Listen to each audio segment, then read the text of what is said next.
A couple of weeks ago, I had the misfortune of a face-to-face meeting with an Armenian Apostolic Church extremist named Armen Katayan. This imposter passes himself off as a chief investigative correspondent for CBS News, but in reality, he is not an investigative journalist at all. He only prints what he is told to print by those whom he considers to be his friends or supreme authority figures.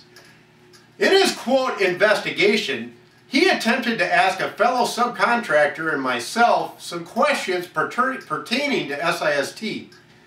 We both clearly informed him that we were not part of SIST organization, but we were subcontractors of SIST who would be willing to sit down with him on a case-by-case basis and disprove every single one of these allegations against SIST, including this alleged list of implied threats with documented facts.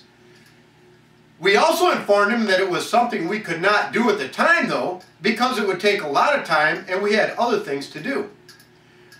While Armen was in Shawano, he never made a single attempt to contact Naomi Isaacson, the CEO of SIST, who seems to be the main target of these sadistic, elusive Lorna Marquardt cult members posing as city officials.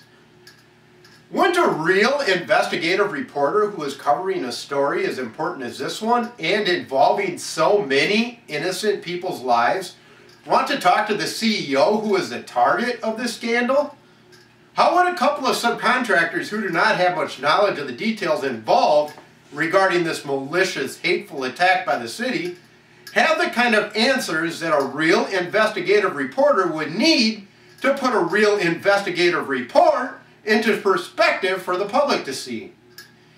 Just to prove how false this alleged hit list is, and how unafraid these city officials really are, immediately after leaving the scene of our street-side encounter, we continued on our journey to the City Hall to get a building permit for another project we were working on in Shawano.